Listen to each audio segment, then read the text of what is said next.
Olá, minhas amigas, meus amigos. Se você não estiver inscrito, una-se a nós e, ao final, não esqueça de dar o seu like.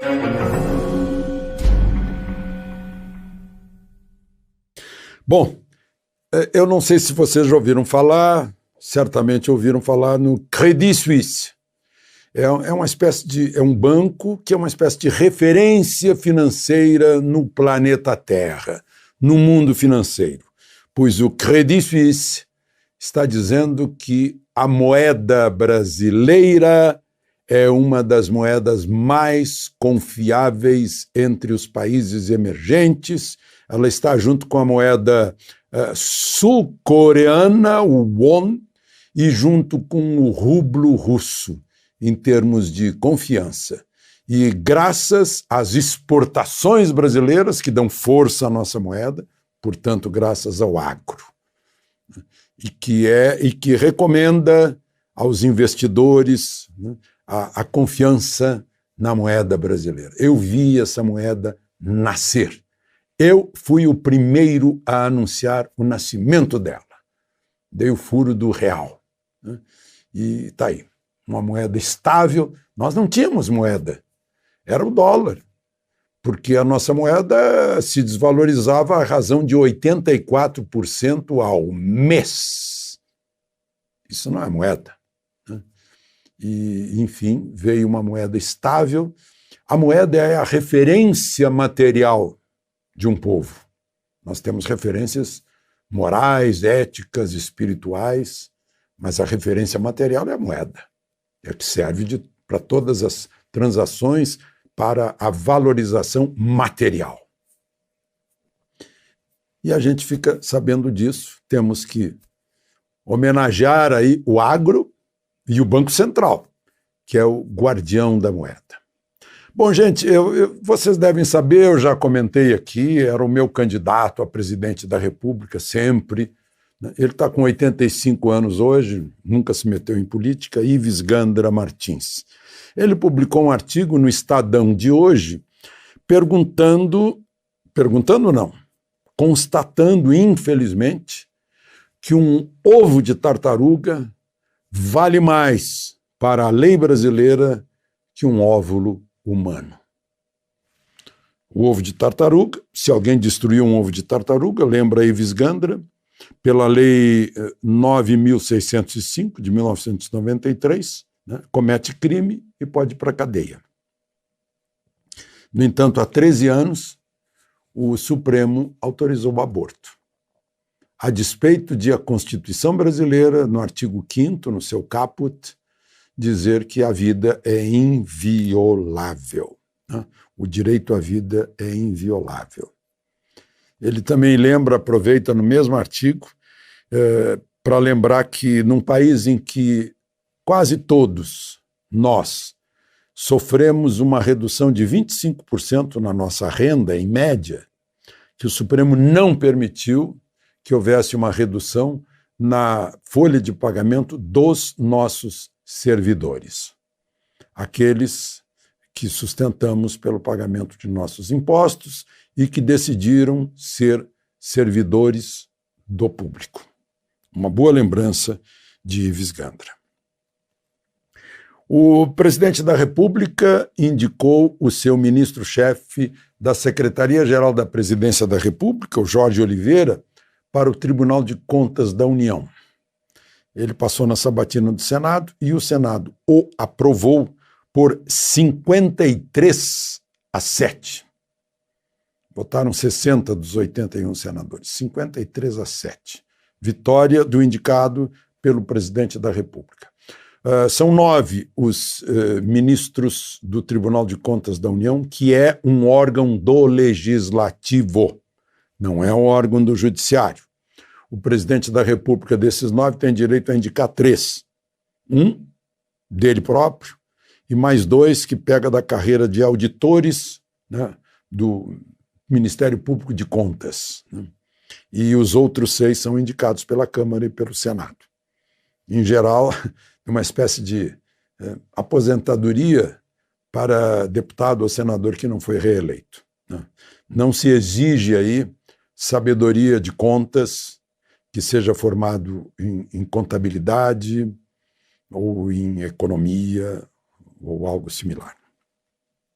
Bom, e agora, amanhã, quarta-feira, o indicado do presidente ao Supremo, o desembargador Cássio Nunes, vai ser sabatinado no Senado, e todo mundo diz que governistas e oposicionistas estão satisfeitos com a indicação e que ele será sabatinado e depois será aprovado. É o que se diz, né? Eu fico imaginando uma sabatina que teria que identificar o notável saber jurídico, né?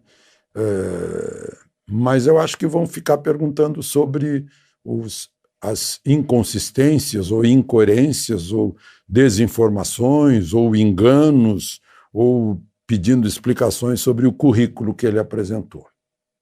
Está em jogo aí esse chamado currículo Lattes, né? Que é um currículo da área de ciência em que as pessoas põem lá as suas habilidades, a publicação de seus trabalhos, os cursos que têm, os mestrados, doutorados, licenciaturas, etc., né? E parece que há muitos exageros por esses currículos.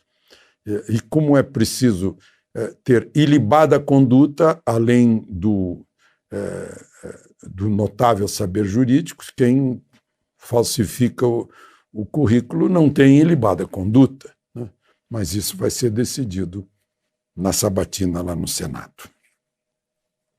E o senador Francisco de Assis Rodrigues, também dito Chico Rodrigues, resolveu um possível choque entre Supremo e Senado. Ele antecipou-se e pediu licença por 90 dias, pediu afastamento do mandato sem nenhuma vantagem por 90 dias. Ele não tem sequer a prerrogativa do mandato. Por 90 dias, sendo assim, não assume o filho dele, que é o seu suplente, na dinastia senatoriana, na capitania hereditária do Senado. Com isso, alivia o Supremo, que, nesta quarta-feira, teria que decidir, por iniciativa do próprio ministro Barroso, se o ministro Barroso tinha razão em afastá-lo por 90 dias ou não. Um dilema do Supremo, porque se deixar o ministro Barroso sozinho, para evitar um choque com o Senado, que acha que é uma intromissão indevida do Supremo suspender um mandato de um senador, né? Ou apoiar o ministro Barroso, dando-lhe maioria de votos, e chocar-se com o Senado, o Supremo não vai precisar deliberar nada, uma vez que ele já se afastou por 90 dias. Foi o primeiro ato dele sensato, né?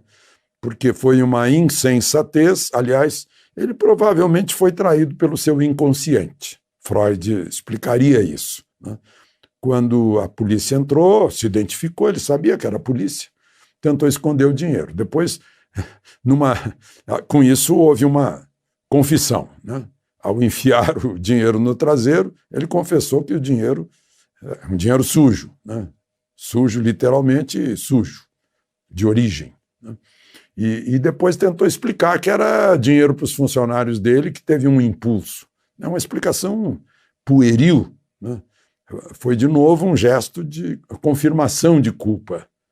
Mas agora ele, pelo menos, teve algo de grandeza, digamos assim, de evitar um choque entre dois poderes. O presidente evitou também, com grandeza, né? Quando o Supremo disse que ele não poderia nomear o diretor da Polícia Federal, ele podia dizer: não, eu nomeio, ele é meu subordinado. Desde quando? Eu fui eleito para ser chefe do Poder Executivo e ele é um subordinado meu, né? Todos estão abaixo do presidente no Poder Executivo, né?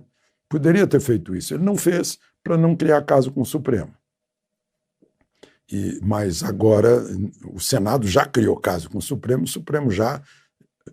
já recuou, né? Naquele caso em que Marco Aurélio, num dia 6 de dezembro, afastou o presidente do Senado, Renan Calheiros. O Senado não deu a mínima.